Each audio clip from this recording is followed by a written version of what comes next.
শীতের শাকসবজি মানেই ভরপুর স্বাদ। এমন অনেক শাক এবং সবজি আছে যা কেবল এই সিজনেই পাওয়া যায়। তাই তো এই এক সিজনে বাঙালিরা শাকসবজি খায় মনের ইচ্ছে মতো। শীত মৌসুমের তেমনই এক আইটেম মটর শাক।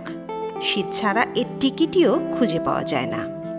কোটা বাছা থেকে শুরু করে রান্না সব কিছুতেই রয়েছে এর একটু ভিন্নতা।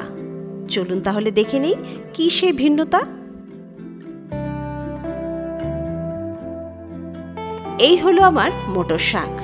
এগুলো বেছে ধুয়ে নিয়েছি। এই শাক থেকে ঠিক কচি অংশটুকুই নিতে হবে। এমনকি গোড়ার অংশের যে পাতা সেটা এমনিতে নরম মনে হলেও রান্নার পর ভীষণই শক্ত হয়ে যায়। কাজেই কেবল নরম ডাঁটা এবং কচি পাতাই খাওয়া যায় এই শাকের। আজ আমি মটর শাক রান্না করব বাতাসি মাছ দিয়ে। এখানে আধা কেজি পরিমাণ বাতাসি মাছ কেটে ধুয়ে নিয়েছি। আরও নিয়েছি একটি আলু। আরও যা যা লাগবে তা না হয় রান্নার সময় দেখে নেবেন। তাহলে শুরু করছি মূল রান্না।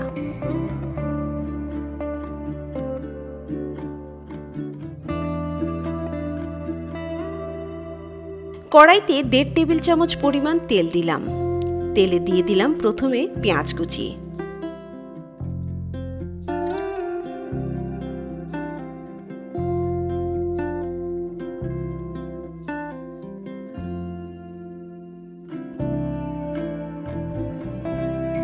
পেঁয়াজের রং স্বচ্ছ হয়ে এসেছে।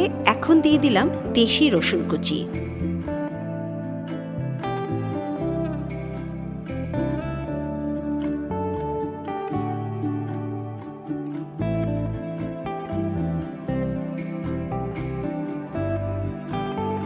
এগুলো একটু ভেজে দিয়ে দিলাম হলুদ গুঁড়া এবং মরিচ গুঁড়া। মরিচের গুঁড়া খুবই কম দিলাম, শুধু রংটা আসার জন্য।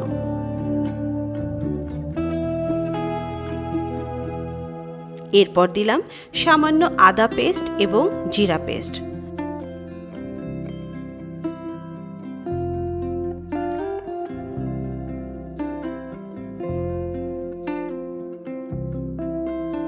মশলাটা কষানোর জন্য দিয়ে দিলাম সামান্য পানি।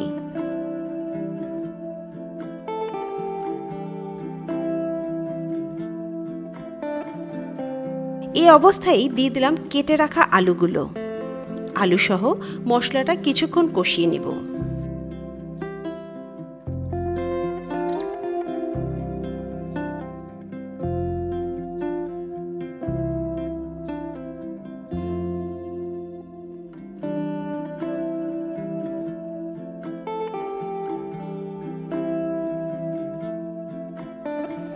দিয়ে দিলাম স্বাদ মতো লবণ।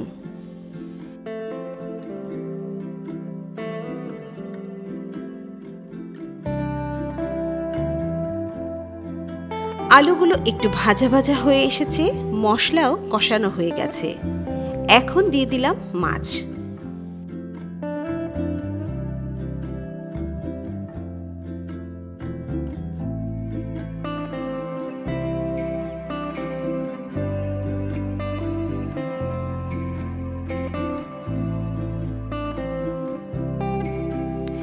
মাছের সাথে মশলা কষানোর জন্য দিয়ে দিলাম আরও একটু পানি। খুব বেশি পানি দিলাম না, কারণ শাক থেকেও কিছুটা পানি বের হবে।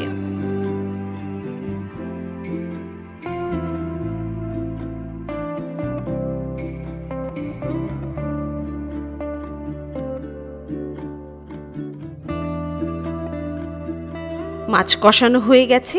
দেখুন মাছের তেল উঠে খুব সুন্দর একটা রং চলে এসেছে।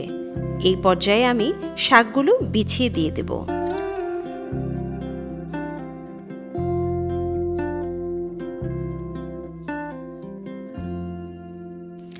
নেড়ে চেড়ে শাক মাছে মিলিয়ে দিতে হবে।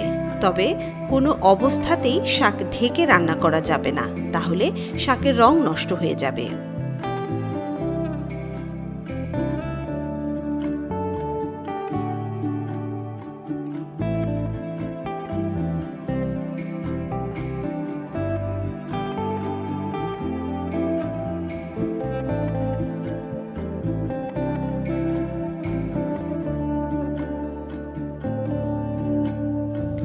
শাক কিছুটা মজে এসেছে, এখন দিয়ে দিলাম 4-5টি কাঁচামরিচ ফালি।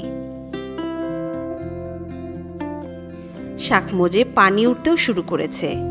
চুলার আঁচ মিডিয়ামে রেখে একটু পরপর নেড়ে শাক উল্টে পাল্টে দিতে হবে। আর এই কাজটি করতে হবে আলতো হাতে, যাতে মাছ ভেঙে না যায়।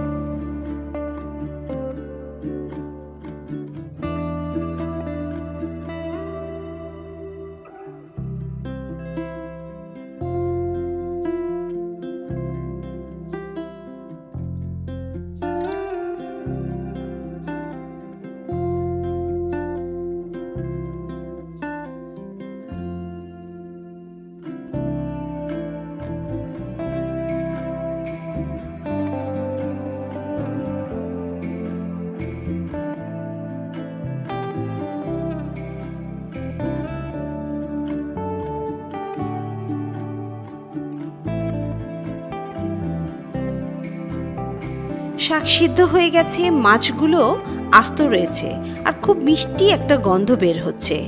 এখন চুলাটা বন্ধ করে দিব। তৈরি হয়ে গেল শীতের শাক, মটর শাক। দেখতেই পাচ্ছেন শাকটা কতটা জুসি এবং সবুজ দেখতে। মটর শাকের আলাদা একটা ঘ্রাণ আর স্বাদ রয়েছে, আর তার সাথে রয়েছে মিষ্টি মাছ বাতাসি। সাথে আলু যোগ করাতে যেন স্বাদের মাত্রাটা আরও একটু বাড়িয়ে দিয়েছে। আর কদিন বাদেই এই শাক থেকে মটরশুঁটির ফলন শুরু হবে, তখন আর এই শাক খাওয়ার উপযোগী থাকবে না। কাজেই সিজনাল এই শাক খেতে চাইলে এখনই উত্তম সময়।